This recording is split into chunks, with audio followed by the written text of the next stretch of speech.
இன்றைக்கி சண்டே அம்மா வேறு ஊர்லேருந்து வந்திருந்தாங்க. ஸோ எங்கேயாவது போகலாம், டின்னர் போகலாம் அப்படின்ட்டு பார்த்தா இன்றைக்கி ஞாயிற்றுக்கிழமை நல்ல சிக்கன் மட்டன் எடுத்து வீட்டிலே சாப்பிட்டாச்சு. ஸோ ஏதாவது மைல்டாக சாப்பிட்லாம் அப்படின்னு சொல்லிட்டு பக்கத்தில் உள்ள பிரெட் பாய்ஸ்க்கு தான் போயிருந்தோம். நல்ல பசி வேறு. இவர் பாருங்கள் மெனு கார்டை பார்க்காம ஃபோன் நோண்டிட்டு இருந்தார். குடியா அப்படின்னு சொல்லிட்டு மெனு கார்டை வாங்கி நான் ஆர்டர் பண்ணேன். என்னென்ன இருக்கோ கண்ணுக்கு படுதோ எல்லாத்தையும் ஆர்டர் பண்ணியாச்சு. ஃபஸ்ட்டு வந்து பன்னீர் பஃபோடு ஆரம்பித்தோம். இவங்கள்ட்ட பஃப்பு ரொம்பவே நல்லாயிருக்கும். கட்லெட் அதோடு செம்மையாக இருக்கும். ஆனால் நாங்கள் போன நேரம் கட்லெட் தீர்ந்துருச்சுன்னு சொல்லிட்டாங்க. ஸோ பஃபோடு ஆரம்பிக்க வேண்டியதாகிடுச்சு.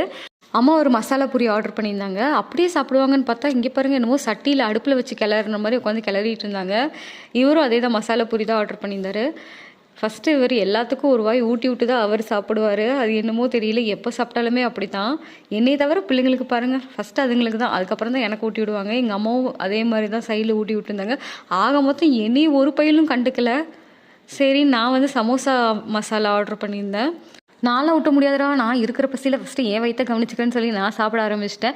மறுபடியும் பாருங்கள் ஊட்டி வெறுப்பேற்றிக்கிறாங்க. சரி, எங்கள் அம்மா இருந்தனால நான் ஒன்றும் சொல்லலை, போனால் போது பொழைச்சிப்போங்கன்னு விட்டுட்டேன். இது வந்து பன்னீர் பாவ் பஜ்ஜி. சீஸ் பாவ் பஜ்ஜியும் ரொம்ப நல்லாயிருக்கும். பன்னீரை வந்து நல்லாவே குட்டி குட்டியாக கட் பண்ணி போட்டிருப்பாங்க.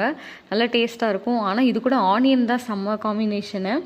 ஸோ அதையும் ட்ரை பண்ணிட்டோம். இது வந்து cheese classic chicken cheesy sandwich ரொம்பவே நல்லா டேஸ்ட்டாக இருந்தது. கரெக்டாக 4 பீஸ் கொடுத்துருந்தாங்க. ஸோ நாங்கள் ஷேர் பண்ணி ஆளுக்கு ஒரு பீஸுன்னு எடுத்துட்டோம். இருக்கிறதுலே பெரிய பீஸாக நான் ஆட்டையை போட்டுட்டேன். நல்லா சீஸியாக டேஸ்டியாகவும் இருந்துச்சு. இங்கே பாருங்கள் நிலக்குட்டியோட வாயை எங்கள் அம்மாவும் நிலக்குட்டியை ஷேர் பண்ணிக்கிட்டாங்க. லாஸ்ட் பட் நாட் லீஸ்ட்ன்ற மாதிரி பானிபூரி ஆர்டர் பண்ணோம். ஆளுக்கு ஒரு பூரி வந்துச்சு. ஒன்று மட்டும் எக்ஸ்ட்ரா இருந்துச்சு. யார் அந்த பூரி சாப்பிட்றது அப்படின்னு ஒரே காம்படிஷனு. அப்புறம் நீ நானும் ஒரே சண்டை. ஆனால் அவங்க அப்பா யாருக்கு வேணால் நீயே சாப்பிட்டேன்னு என்கிட்ட கொடுத்துட்டாரு. அப்பா இப்போயாவது என் மேலே உனக்கு பாசம் இருக்கே அப்படின்னு சொல்லிட்டு நானே வாங்கிக்கிட்டேன். எங்கள் அம்மா பாருங்கள் எப்போ பார்த்தாலும் நீ நைட்டியோடையே யூடியூப்க்கு எடுக்கிறடி, ஒன்றும் குளிக்காமல் எடுக்கிற இல்லைன்னா நைட்டியோட எடுக்கிறேன்னு ஒரே இது. சரிம்மா போசக்கூடு அப்படின்னு சொல்லிட்டு நீ பாட்டுக்கு கேஷுவலாக டீயை குடிமான்னு சொல்லி எடுத்தாச்சு. நானும் அவரும் 1/2 போட்டு டீயை குடிச்சு சியாஸ் போட்டு முடிச்சாச்சு. பை டூடல்ஸ்.